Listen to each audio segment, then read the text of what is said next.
Okay, in this video I want to talk about high velocity 22 rimfire ammunition long rifle and some of the fallacies and outright fabrications and statements made by various posters. I'm not going to name anybody because it doesn't matter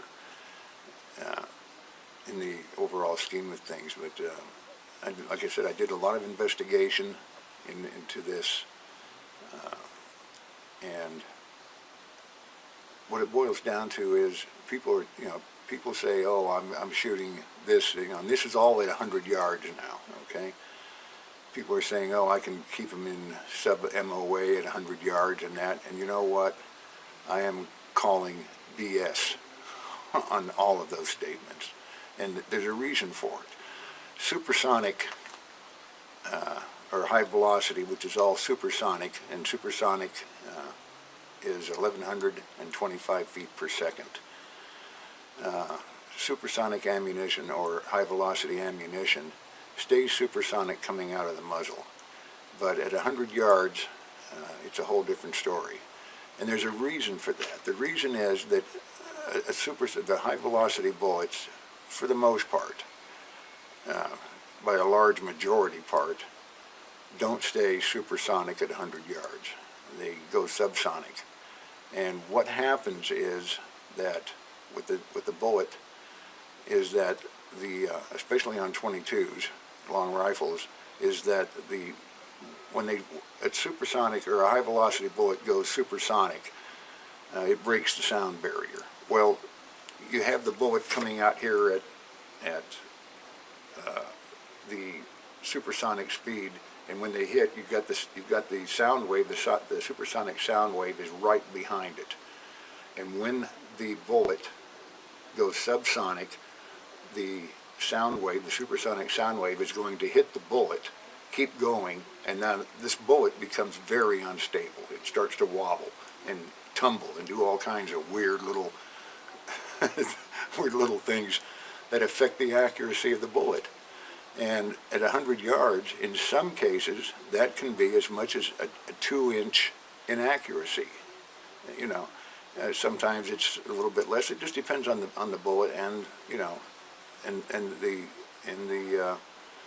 wind and all that kind of things.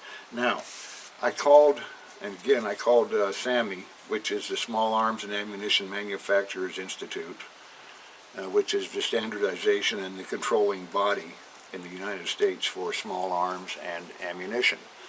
And I talked to them about it, and they said, yeah, he said, you get all kinds of claims about, what is done and what people say they can do, and he said, a lot of it is just fantasy, or they think that they may put 1 out of 20 shots in a bullseye and say, oh, well, this is really accurate ammunition. The rest of them are anywhere from 1 inch to 2 to 3 inches out of the bull.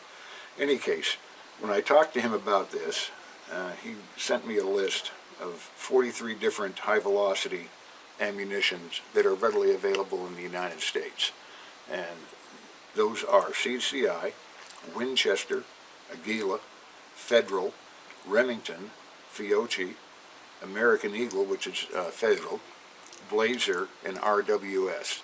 Now, those are the ones that they evaluate.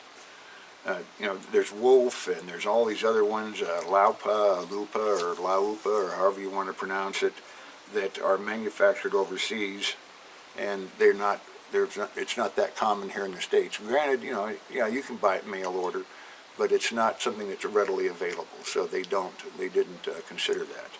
Anyway, 43 different high velocity ammunitions.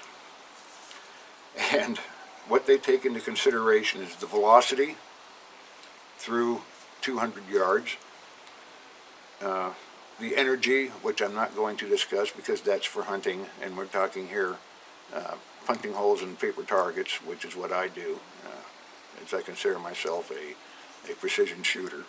The bullet path, or the drop, at any given distance, and the wind drift, okay?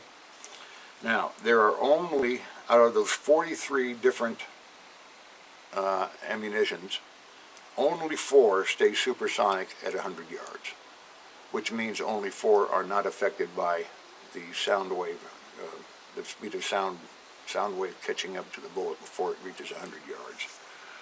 Now, I'll tell you what those are. Aguila actually does 3 of them. 3 of the 4. The Aguila 30 grain Supermax solid point. Okay, I'll put this up there. I got little cards I'm reading off of. At 100 yards, or at muzzle velocity at 1,700 feet per second. At 100 yards, it's 1191. Now remember, supersonic speed of sound is 1125, so anything over 1125 will stay supersonic at 100 yards. The next one is Aguila 30 grain Supermax hollow point, which has exactly the same numbers as the solid point, which is muzzle velocity 1,700 and 100 yards, it's 1191. And then you have the Aguila 40 grain interceptor hollow point. Muzzle velocity is 1,470 feet per second. At 100 yards, it's 1130, just barely over. But that's all that matters, is that it stays over at 100 yards. Then you have the CCI 40 grain Velocitor, CPHP. Muzzle velocity is 1435, and at 100 yards, it's 1184. Now, if you look at those 4, the 30 grain Supermax, either solid or hollow point, stay at 1191, which is the best of the 4. Then comes the Velocitor, the CCI Velocitor. At 100 yards, it's 1184. And then comes the Interceptor, the Aguila Interceptor, at 1130. Now, I was surprised to find out that the Mini Mag, which everybody rants and raves about, is not that good. It's at the muzzle, it's 1260 feet per second. At 100 yards, it's only 1003. The Stinger, also, everybody says, oh yeah, Stinger, Stinger, Stinger, you know, or the Stanger, as somebody I won't mention, and everybody knows who he is, calls it. The muzzle velocity is 1640, and at 100 yards, it's only 1066. Go figure, you know. So anybody that's telling you, oh, I shoot Mini Max, or I shoot Stinger, or I shoot some other brand that's mentioned here, and I can, you know, keep my groups at MOA or sub-MOA at 100 yards, I call bullshit. As simple as that. It's just not going to happen. You know, it doesn't matter what kind of a rifle you have.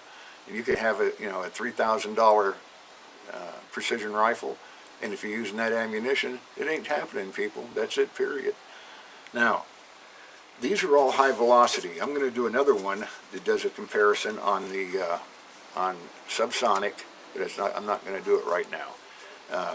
There's a lot of information there that I've got to go through yet, and the high velocity was pretty easy to do. I only had 43 rounds to go through, and what I was given by SAMMI, and they gave me a bunch of stuff too on the on match grade and subsonic, and we'll talk about those a little bit later. But I've got a lot of gleaning of information to glean and get my notes in order and stuff like that. So anyway, that's it. Just keep in mind, if you want supersonic at 100 yards, you've only got 4 choices, my friend, at least, of what's readily available in the United States. If you want to get something outside the United States, be my guest. Anyway, that's it.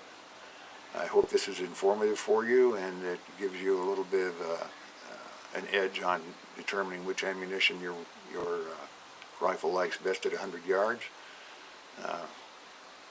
This will do it.